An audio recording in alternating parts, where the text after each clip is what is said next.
Question number 22 क्या है कि let F x is equal to integration of X cube plus X over X की power 4 plus 2 X cube minus x square D X with F one equal to log 2, ये आपको given है। और g X भी है function satisfy the equation this equation with G zero equal to zero if alpha और beta are the root of the equation F X equal to this integration then value of alpha square plus beta square आपको बताना है। ठीक है, तो question को start करते हैं। सबसे पहले जो फंक्शन एफ एक्स गिवन है उसको सिंप्लीफाई करते हैं विद द इनिशियल कंडीशन और देखते हैं कि हमारे पास जो फंक्शन है वो क्या बन के आ रहा है ना। तो एफ एक्स क्या गिवन है, integration of X cube plus X over X की power 4 plus 2x cube minus x square D X. सबसे पहले तो है ना, आप इस क्वेश्चन को खुद ट्राई करना है ना, वीडियो को पॉज करके ट्राई करो, कम से कम 5 मिनट लो या जितना भी हो सके इसको अच्छे से ट्राई करो, उसके बाद सॉल्यूशन देखना। ठीक है, तो अब सॉल्व करते हैं कि f x is equal to, यहाँ से एक्स कॉमन लेते हैं तो एक्स स्क्वायर प्लस 1 डिवाइड में एक्स स्क्वायर कॉमन लेते हैं तो x square plus 2x minus 1 d x, यहाँ तक ठीक है। इंटीग्रेशन ऑफ एक्स, अब देखो मैं ना इन दोनों को डिवाइड में ले रहा हूँ, x square plus 1 over x square ये एक साथ, और x over x square plus 2 minus 1। ठीक है, तो integration x square plus 1 over x, और जब ये एक्स डिवाइड में जाएगा ना तो कितना आएगा, देखो ये हो जाएगा x square minus 1 plus 2x divide में एक्स इंटीग्रेशन डी एक्स, तो ये हो गया x square plus 1 over x 1 over x square minus 1 over x plus 2। ठीक है, अब आप क्या करो कि let x square minus 1 over x is equal to t, तो डेरिवेटिव करते हैं इसका, तो ये हो जाएगा एक्स स्क्वायर और एक्स स्क्वायर माइनस 1 का होगा 2x और x छोड़ देंगे minus x square minus 1 as it is और x का 1 d x is equal to D t, u by v rule लगाया मैंने। ठीक है, डेरिवेटिव के लिए, तो ये हो गया 2x square minus x square plus 1 divide में x square D x is equal to D T, तो यहाँ बचा X square plus 1 over x square D x is equal to D T. यानी कि अगर आप इसको टी मानते हो तो जो ओवरऑल है ये वैल्यू किस में चली जाएगी, डी टी में चली जाएगी। ठीक है, हाँ इसको भी टी मान सकते हो तो भी चली जाएगी, है ना, उससे कोई फ़र्क नहीं पड़ेगा क्वेश्चन पे। तो ये हो जाएगा तो integration of 1 over T plus 2 D T, ये एफ एक्स बना है ना, तो टी प्लस 2 कितना होता है, लॉग टी प्लस 2 प्लस सी आएगा। अब एक्स की वैल्यू पुट, टी की वैल्यू पुट कर देते हैं, तो लॉग टी कितना माना था हमने, X square minus 1 upon x plus 2 plus सी, और इनिशियल कंडीशन गिवन क्या है, initial condition F of 1 is equal to given है लॉग 2, तो F 1 is equal to F 1 रखेंगे ना तो ये तो देखो ऊपर 0 हो जाएगा, है ना, जैसे ही 1 रखेंगे ये वैल्यू 0 हो जाएगी, तो 0 बाई 1 0, तो बचेगा केवल log 2 प्लस सी। एफ 1 की वैल्यू कितनी है, log 2 इज इक्वल टू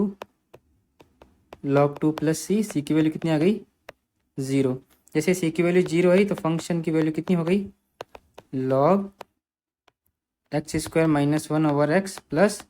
2, ये फंक्शन एफ एक्स हमारे पास बन के आया, इक्वेशन नंबर 1। अब हमको इक्वेशन क्या गिवन है, इसके जी एक्स सेटिस्फाई किसको कर रहा है, इस इक्वेशन को, तो इक्वेशन को लिखते हैं एक्स स्क्वायर है, ये है, इसको कॉपी कर लेता हूँ यहाँ से,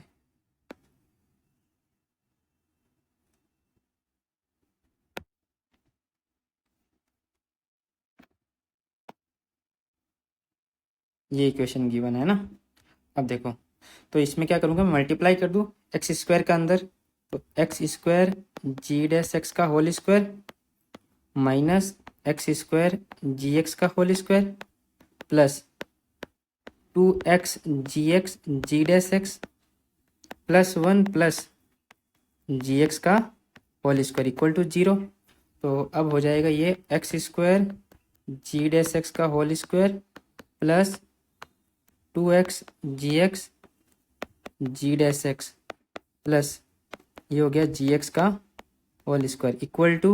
ये वैल्यू उधर जाएगी राइट हैंड साइड में, तो कितना हो जाएगा एक्स स्क्वायर जी एक्स का होल स्क्वायर -1। अब अगर आप ध्यान से देखो ना, ये किसका होल स्क्वायर बन रहा है, ये बन रहा है एक्स जी डैश एक्स का एक्स जी डैश एक्स प्लस जी एक्स, इस पूरे का होल स्क्वायर है। करके देखो, जैसे अगर हम करेंगे तो ये ए है ये बी है, तो ए का स्क्वायर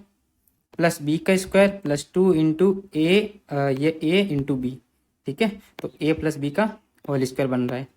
इक्वल टू कितना है एक्स स्क्वायर जी एक्स का होल स्क्वायर -1,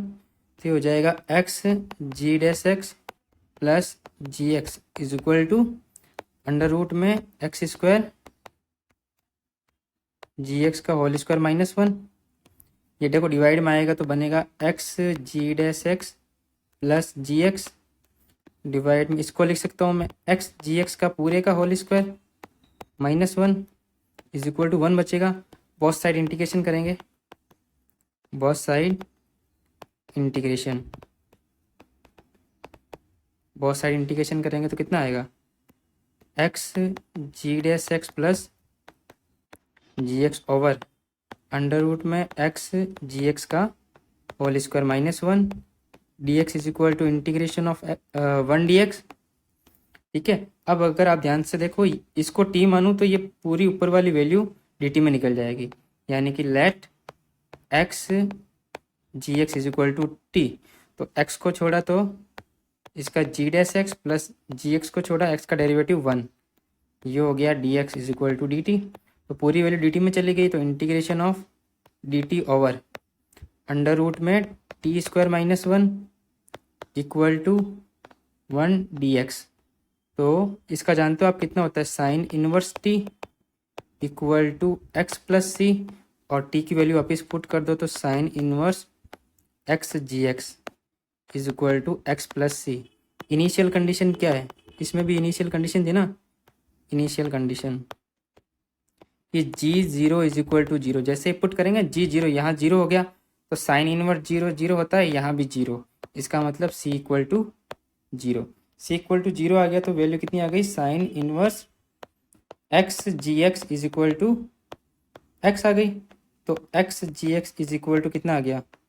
साइन एक्स, और जी एक्स की value sine x upon x, या एक्स जी एक्स की वैल्यू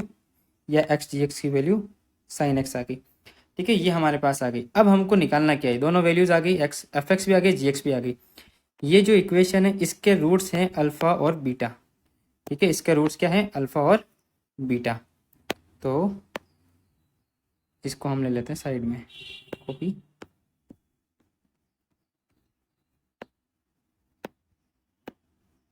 ये इक्वेशन आपको गिवन है बस। अब फंक्शन हमारे पास क्या आया था एफ एक्स, हमने अभी देखा था फंक्शन क्या आया था, यह आया था log x square -1 upon x plus 2 आया था, आई थिंक चेक कर लेते हैं, हाँ log x square -1 upon x plus 2, और ये हो गया -2 अपॉन पाई 0 से π/2 log एक्स जी एक्स की वैल्यू अभी निकाली थी, ये रही एक्स जी एक्स की वैल्यू कितनी आ गई साइन एक्स डी एक्स, और आप वैल्यू जानते हो ना 0 से π/2 log साइन एक्स की वैल्यू कितनी होती है डेफिनेट इंटीग्रेशन में, एनसीईआरटी में बताते हैं इसको 12th क्लास में भी, ठीक है। डायरेक्ट याद भी रखो आप इसको कि इसकी वैल्यू कितनी होती है -π/2 log 2, तो पाई से पाई कैंसिल और 2 से 2 कैंसिल और माइनस से माइनस कैंसिल, यानी कि log x square -1 upon x plus 2 equal to log 2, तो यहाँ से वैल्यू कितनी आ गई x square -1 upon x plus 2 equal to 2, तो 2 से 2 कैंसिल, तो ये बच्चा x square -1 upon x is equal to 0 ही, तो यहाँ से एक्स स्क्वायर -1 इक्वल टू 0, तो एक्स की वैल्यू कितनी आ गई +-1, यानी अल्फ़ा की वैल्यू 1 और बीटा की वैल्यू -1, तो वैल्यू किसकी निकालनी है alpha square plus beta square की, तो 1 + 1 इज इक्वल टू 2, तो कौन सा ऑप्शन करेक्ट होगा, option number is B is correct. एक बार देख लो कैसे किया इसको।